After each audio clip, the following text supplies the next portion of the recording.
Welcome to this first track on successful job applications. It's important to know that the tips that we're about to give you are all based on both the research and experience of professional recruiters. Now let's take a look at, in what we're about to do, we're going to divide the entire job application procedure into three distinct parts. We're going to start by looking at the job search in particular, then we're going to look at how we draft the CV, and finally writing the cover letter. In the second series of videos, you'll then be invited to take a look at the actual job interview and see how you can prepare there. But first, the job search. Important to know here is that you first need to find out what you're really good at.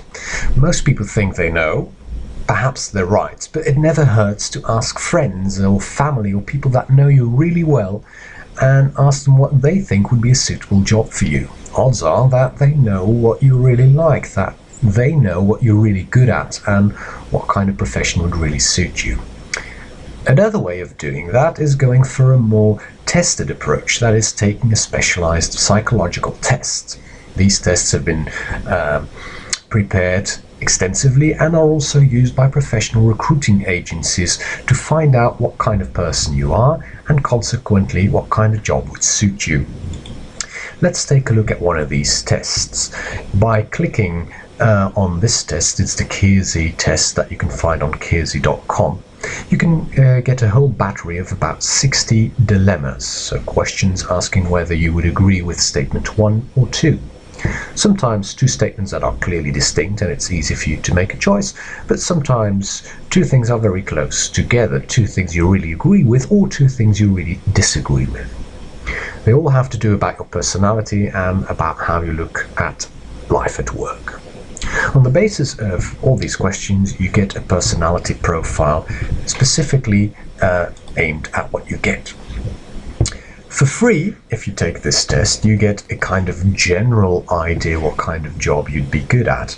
If you want to find out more detailed information, of course, this being the internet, you'll need to pay for more.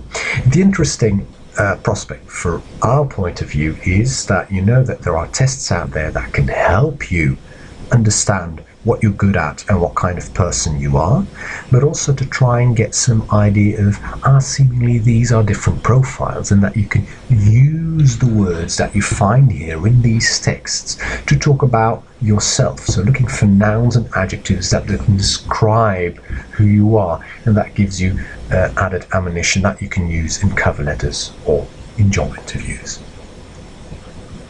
Next step then is, once you know what kind of person you are, what the specific kind of job you would like. To find out what you're really good at, you can think about what you did before. Internships, holiday jobs, group assignments. Was I the leader or was I the person that was more executing ideas?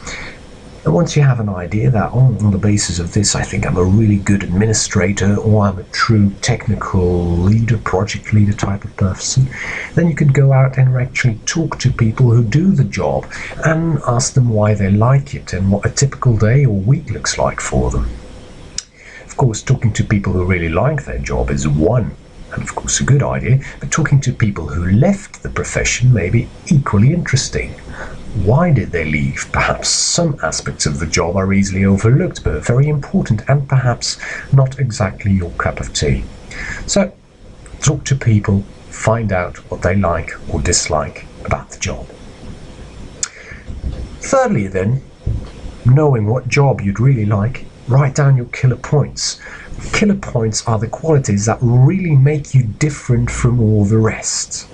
And here are the adjectives and nouns that you perhaps read in the Keirsey test may come up and may prove to be very helpful indeed. Perhaps you can say that you're a very tenacious and single-focused person, and that could make you very suited for some jobs, while other jobs really do not really need the people with that single focus, but more wide-eyed people, or perhaps initiators, people that start off new projects with drive and enthusiasm. So, these were our first 3 points, our first 3 tips. In our next video, we'll give you plenty more to first practice how to continue and do the perfect job search.